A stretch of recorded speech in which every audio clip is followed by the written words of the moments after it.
네, 미국 경제와 증시에서 가장 핫한 이슈를 토대로 투자 전략 세워보는 시간입니다. 이재선의 투자백미 시작합니다. 시작에 앞서서 지금 현재 시간외 실적들이 일부 발표가 되고 있어서 간단하게 쿠팡에 대해서 한번 언급을 좀 드리도록 하겠습니다. 현재 매출액은 컨센서스를 상회하는 61억 8,400만 달러를 기록했습니다만 EPS가 조금 미달했네요. 0.05달러에 그치면서 현재 시간외 주가가 8%가량 급락하고 있다는 거 여러분들께 속보로 전해드리고 이재선의 투자백미 다시 시작해 보도록 하겠습니다. 연준의 긴축이 뭔가 끝났다는 전망과 기대감이 가득한 시장인데요. 이 시장에서 전략 어떻게 가져가야 될지 이재선 현대차증권 연구위원과 얘기 나눠보도록 하겠습니다. 안녕하십니까? 안녕하세요. 네, 안녕하십니까? 일단 말씀드린 대로 연준 긴축과 관련해서 금리에 대한 기대감이 좀 높은 상황인데 그 전에 유가가 지금 70달러대까지 내려왔더라고요. 이 흐름 좀 어떻게 보셨어요? 일단 공급과 수요 모두 영향력을 지금 행사를 하고 있는 것 같아요. 공급 측을 먼저 이제 살펴보자면 사우디와 러시아가 석유 감산을 연말까지 유지하겠다는 기조를 아직까지도 재확인을 하고 있는 상황이고요. 수요 측에서 보자면은 저희가 이번 주에 중국의 수출입 지표가 발표가 됐는데 전년비 수출 같은 경우는 마이너스 6.4%, 수입 같은 경우는 이제 3% 증가를 했습니다. 이제 시장이 주목하는 쪽은 이제 중국 수출이 생각만치 안 나왔다라는 점인데요.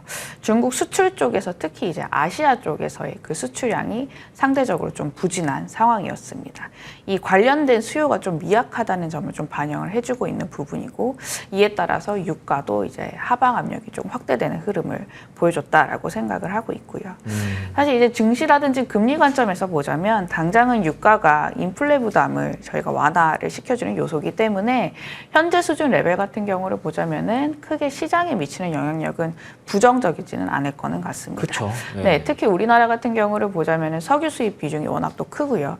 이제 연말로 갈수록 이제 계절적으로 이제 수요가 이제 부각되는 시기다 보니까 이 수입에 대한 비용을 좀 더 세이브할 수 있는 어떻게 보자면 긍정적인 효과를 날 수 있다라고 생각을 하고 있고요.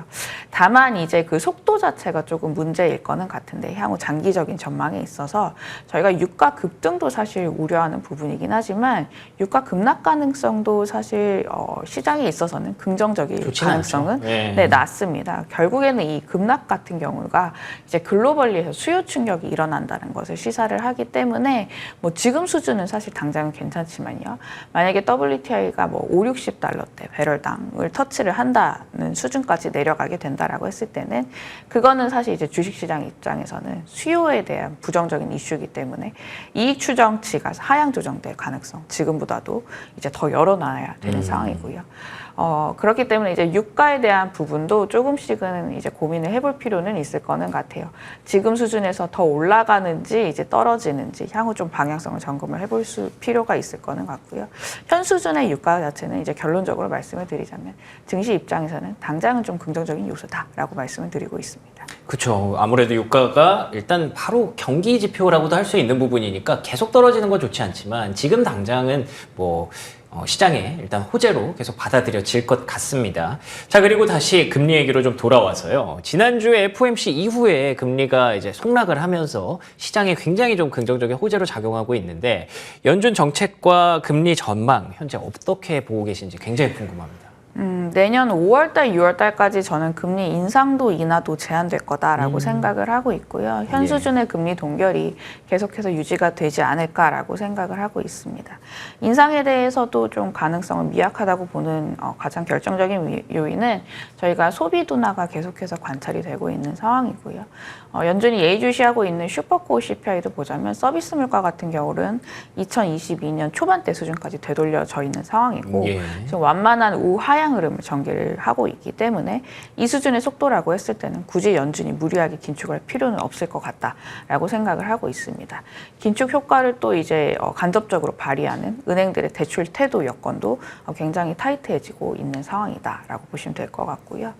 내년 5월 달에 있어서의 제가 금리 인하 가능성을 염두를 해두고 있는 상황은 코어 물가가 저희가 집값에 대한 기여도가 계속해서 빠지게 되면서 내년 5월쯤에는 한 3% 초반대까지 이제 안정화가 될 가능성이 가능성이 높습니다. 네, 저희가 반면에 1, 2분기 때 경제 성장률은 미국 같은 경우도 이제 QOQ 기준으로 0%대 성장 가능성이 높거든요. 그 정도 수준의 물가 안정을 이제 만약에 연준이 목격을 하게 된다면 이제 5월 달쯤에는 사실 물가에 대한 안정을 조금 방점에 두기보다는 경기에 대한 그 안정에 대한 의지를 보다 피력을 하게 될 겁니다. 그렇게 됨으로 인해서 금리 인하 시점이 이제 하반기 때 더욱더 유력해지는 시나리오로 지금 그려질 가능성이 높다라고 생각이 들고 있고요. 네. 그래서 이제 상반기 중에 완만하게 떨어지는 소비 둔화 속도라든지 이제 고용 시장의 그 수급 정상화 부분, 이 속도에 대한 관건이 이제 경착륙이나 연착륙을 가르는 보다 조금 중요한 재료로 작용을 하겠다라고 말씀을 드리고 있습니다.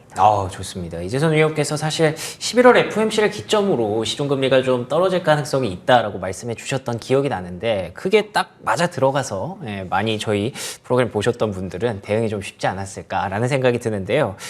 그런데 지금 시점에서 당장 다음 주 금요일이 또 미국의 예산안 디데이더라고요. 이러면 또 금리가 좀 발작할 가능성 어떻게 보십니까? 네, 11월 중반 전후 기점으로는 금리가 조금 변동성이 높아질 가능성이 있다라고 그렇군요. 제가 이제 11월 전망이라든지 연간 전망에서 계속해서 말씀을 드리고 있고요.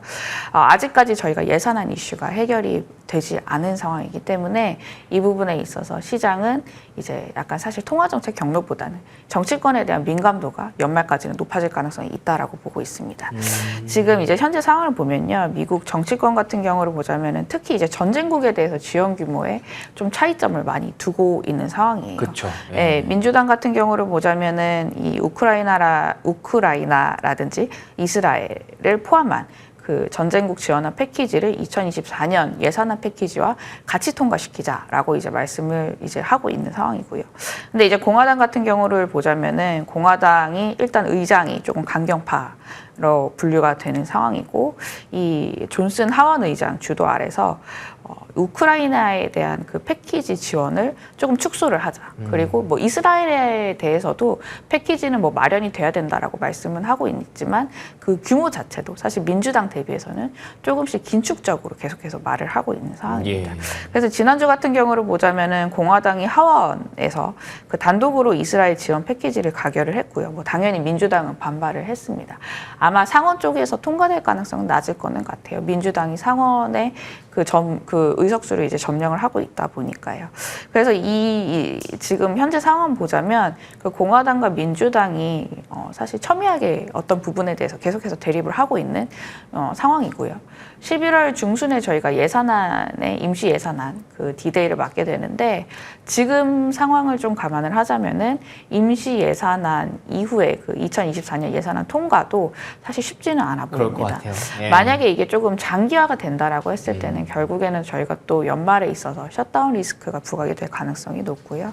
셧다운 리스크가 부각이 된다면은 뭐 사실 경기가 좋았을 때 리스크가 부각이 되면은 크게 문제가 되지는 그쵸. 않겠지만 지금 같은 경우를 보자면은 연말 특히 이제 내년 1분기 중으로는 인플레이션이 둔화되는 국면 내에서 이 추정치가 조금씩은 둔화될 가능성이 높고요.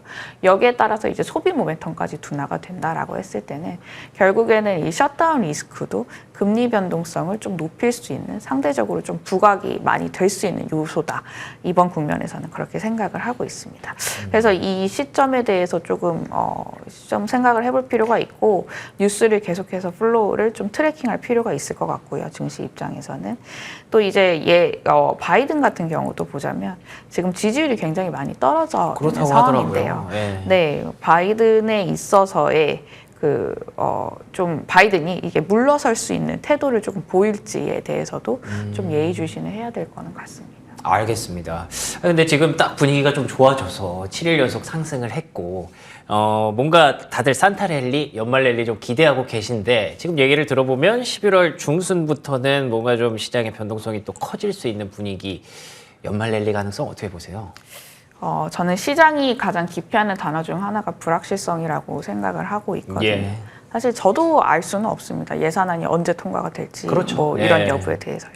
그렇기 때문에 이제 금리와 달러 같은 경우도 보자면 저희가 최근에 고용지표 확인한 뒤에 한 차례 조금 레벨이 이제 다운이 되면서 증시의 수급에 숨통을 틔워주긴 했지만 이게 만약에 변동성이 또 심화가 되는 구간이라고 했을 때는 이머징 증시 입장에서는 수급적으로는 그렇게까지 썩 좋은 요소는 아니라고 생각을 하고 있습니다.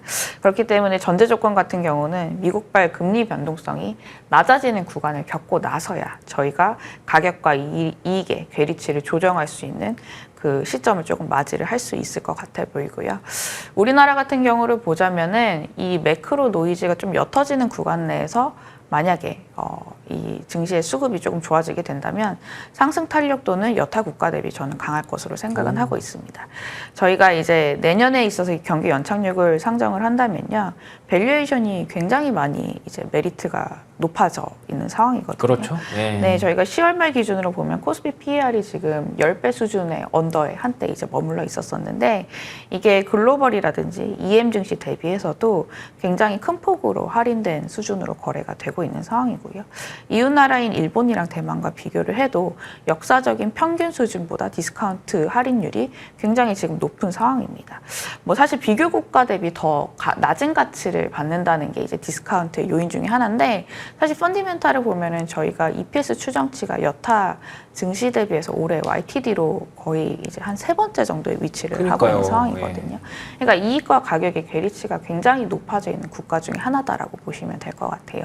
그래서 이 불안 요소들이 좀 잠재워지고 약간 이제 증시가 오로지 펀디멘탈에 좀 집중할 수 있는 여건이 연말 내지는 1분기 중으로 정립이 된다라고 했을 때는 우리나라는 지금 실적이 수출주 중심으로도 계속해서 탄탄하게 지금 올라오고 있는 상황이기 때문에 관련 업종으로 대응을 해도 이제 무방하다라고 말씀을 드리고 있습니다. 알겠습니다. 결론적으로는 연말 연초는 좀 기대가 됩니다만 거기까지 갈 때까지의 요철 구간은 피할 수 없는 그런 상황인 것 같습니다. 앞으로도 계속 대응 전략 고민해 보도록 하죠. 지금까지 현대차증권 이재선 연구위원과 얘기 나눠봤습니다. 오늘도 좋은 말씀 고맙습니다. 감사합니다.